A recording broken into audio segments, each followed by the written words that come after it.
Good morning. So now that we're in full swing in the semester, I wanted to talk a little bit about your annotated bibliography, which is your major paper number one.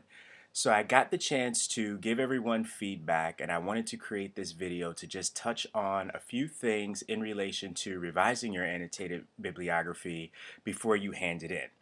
So, the first thing, the annotated bibliography, the deadline for the annotated bibliography will be extended to July 25th. So I know that a lot of you are getting your annotated bibliographies revised after my comments. Some of you got your annotated bibliography revision notes a little bit earlier than others. So I want to make sure that everyone has a chance to focus on the revision aspect. So I'm going to extend the annotated bibliography deadline to July 25th, and I will make sure to make a note of that in e-learning. As a reminder, when you turn in your annotated bibliography, it needs to be turned in a Word document on the Dropbox in e-learning. Another thing along with the annotated bibliography in regards to the comments, make sure that when you get comments from me that you access your comments through a computer. A few of you are not able to actually see my comments because you're getting or you're trying to access the document through the phone, and you want to make sure that you see all of my comments. If you're just seeing a couple of red marks or you're just seeing a couple of things crossed out on your paper, you want to make sure that you get to a computer and access my comments, because I wrote comments on everyone's paper in the right-hand margin. I usually use track changes. So make sure that when you access my comments for your annotated bibliography, that you do not use your phone and use the computer so that you can make sure that you see my comments on the Word document through track changes. Now, on the annotated bibliography, I want to just kind of give us a broader context with that so we can also see where we're going with the upcoming assignments. Now, a few of you have told me that, you're a little bit nervous because you've never done an annotated bibliography before, or you're really not sure how the annotated bibliography is supposed to fit in the bigger picture.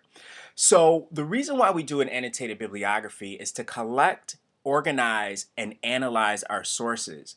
Many times when we do research papers, we tend to come up with an idea, or we tend to come up with a topic, and then we have our opinion about that topic, and then we go to the library and try to find a couple of sources because our teacher tells us that they want us to have a required amount of sources, and then we try to get those sources that basically affirm the thing that we've been thinking in the first place. Well, research doesn't necessarily work that way. Research is a process of discovery, and you have to go through and you have to sort of be conflicted with some of your ideas. You have to think about, how am my ideas being challenged or my opinions being challenged? So to do that, you need to collect sources, analyze those sources, break those sources down, and then make sense of those sources to lead to the research paper. So what the annotated bibliography does is that it helps you go through and organize your sources, discuss each of your sources individually, and start making larger connections there so that you can actually write the research paper.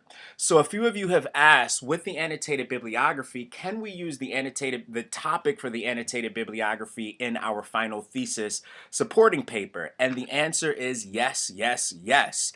The annotated bibliography is a chance for you to organize what they are saying, and by they I mean the scholars, the specialists, the doctors, the lawyers, the people who are talking about your subject, and then you being able to analyze what they're saying and being able to use that information for your purposes in the thesis supporting paper.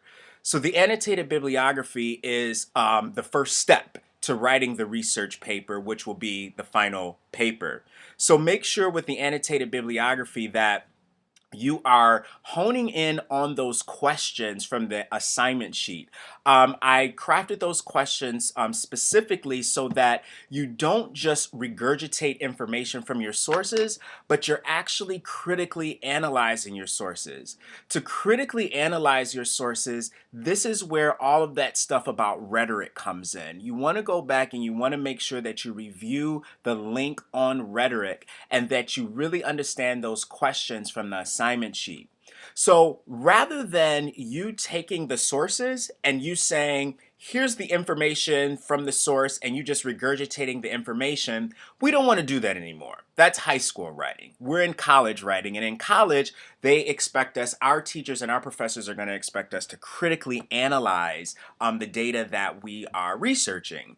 So, what the rhetorical situation does and what those rhetorical questions do on the assignment sheet is that they allow you to critically analyze the source. So, you're asking questions about the author's background, you're asking questions about the audience, you're asking questions about the author's purpose, you're asking questions about some of the values and some of the assumptions that we have about that audience. So, for instance, if you come across an academic article written for a scientific audience, you can make some assumptions about the values about how this subject is discussed within the scientific community. Maybe you found an article on a blog in which the author is spouting their opinion, and then you have a lot of people interacting with that particular author's opinion. Well, that gives us an assumption about the audience and how that audience might be talking about that topic, in the sense that, unlike a scientific community, that audience necessarily does not value citations and documentation. Which leads to my next point. So many of you in your revisions, I wrote in your revision that I want you to find sources through Delta College's library.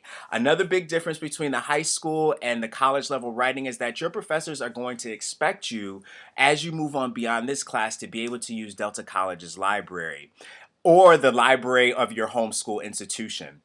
Now, this becomes important because we want to get out of the habit of putting in our topic to Google, and the first 5 hits that come up, these are the things that we're citing. So if you go on Delta College's, or I should say the e-learning page, and you look at that link on the difference between scholarly and popular sources, that's going to be a really helpful link so that you can use that to analyze your sources, or I should say evaluate your sources, to make sure that they're scholarly. Now, when I say scholarly or academic, that just basically means that the author went through a peer-reviewed process. Other specialists in the field looked at their article before it was published. A lot of times those articles have citations. Articles that are academic and scholarly have works cited pages. They're citing other sources. There's a much higher sense of credibility because a lot of times they're the specialists and doctors in the field of your topic. Now, those sources are going to be difficult to read sometimes because a lot of times those sources are written for the scientific community in which they emerge. So this is where your job is as the student to come back and try to make sense of those things that are being said. And this is why when you go to the link on active reading strategies in e-learning, the active reading strategies will help you break down those articles so that the articles don't seem so overwhelming. So keep in mind when you read the assignment sheet that I specifically write that you need to have a certain amount of academic sources in your annotated bibliography, and you want to make sure that you use academic sources. So to get a clear understanding of the difference between academic and popular sources, make sure that you check the annotated bibliography link on e-learning, and I've also included a link to Delta College's library. So if you're having any questions about finding academic sources, please feel free to reach out and let me know, and we can work through that. But it is important for the annotated bibliography, and even as you move on in college level writing, that you have experience or have some sort of understanding of how to use your college level library. Now, you don't want to just say that, oh, all popular sources are bad and you can never use Google or you can never use Wikipedia, but you need to know how to use those sort of sources to work for you. So for instance, when you're looking for sources, academic sources on Delta College's library, you can use Google Scholar. You can use keywords from a Wikipedia page to help you further your research and use other key terms to research on the academic sites. So you want to focus on those academic sites in Delta College's library, like EBSCOhost, like Academic OneFile. A few of you, I suggested that you go to Issues and Controversies. So if you have any questions about using the academic sources, or if you feel like you don't have the minimum requirement of academic sources in your annotated bibliography, please feel free to ask. Another thing I wanted to just touch on is make sure that you review your links carefully on your annotated bibliography rough draft. One of the things I do as an instructor is that I give you feedback that's tailored for you. So, in a lot of your papers, I put helpful links on there for you to, for instance, say that, I want you to work on connecting your sentences, or maybe it's paragraph development, or maybe I'm telling you something about grammatical errors. Make sure that when you look at your annotated bibliography and my comments and you see those links, make sure that you visit those links, that you're able to access those links. If you're not, please let me know. And if there are any questions about the information in those links about how to help strengthen your writing, again, please let me know about that. In terms of moving forward with the annotated bibliography, as a reminder, you'll have an extension to get your annotated bibliography, the final copy of your annotated bibliography, uploaded to the Dropbox July 25th. Not July 20th, but July 25th. Shortly after that, I will be updating grades in the gradebook on e-learning. So, look for, within the next week or so, look for an update on grades from your discussion board post number 1, discussion board post number 2, along with, when I get ready to grade your annotated bibliography. Now, don't fret in terms of the deadlines sort of being close to each other, because as a reminder, the annotated bibliography is going to lead right into the final thesis supporting paper. So after you've done the annotated bibliography, now you're going to use that information, analyze that information, break down that information, and you're going to use that information to help develop a thesis statement, right? So a lot of us are afraid of coming up with a thesis statement, and a lot of times we're afraid of coming up with a thesis statement because we don't know what's going on in our own topic. So this is why the annotated bibliography is helpful, is so that you can get a sense of what the people are saying about your topic, but more importantly, how they're saying it, and then use that information to help develop a thesis statement.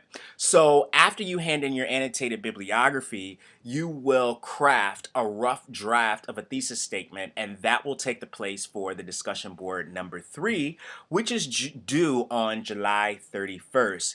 Make sure that when you review the discussion board 3 instructions, that you read those instructions carefully. Between now and the next couple of days, I'm going to add a couple of things that I want you to do with your thesis statements. But again, that stuff, moving on to the next paper, moving on from the annotated bibliography to the discussion board post number 3 to that thesis statement paper, will be a smooth transition, because all of that stuff is going to connect. One of the things that you'll notice in the annotated bibliography, like I said before, is that you will be analyzing, breaking down the information. A lot of you, I told you that I want you to go into more depth with the things that you're saying about the observations that you're making, because this stuff is going to be important when you do your thesis supporting paper. The more in depth you are in your annotated bibliography, the easier it'll be to write your thesis supporting paper, because when you write your thesis supporting paper, you'll use that information from the annotated bibliography and organize it to support your point. And if you have all of that information there for the annotated bibliography, the thesis supporting paper will be a matter of cutting, pasting, adding transitions. And one of the things I like to say is, making yourself sound smarter, because you are basically revising your work. You're continuing to revise your work, and you're continuing to think about the things that you're analyzing in your annotated bibliography. So, that is all I have for now. Like I said before, I will update grades within the next week. If you have any questions or concerns about the annotated bibliography or moving forward, please let me know. The Dropbox will be available around the deadline, which is the new deadline, which is July 25th. So make sure that you look out for that. Other than that, if there aren't any questions or concerns, happy reading, happy writing, and I will see you in cyberspace.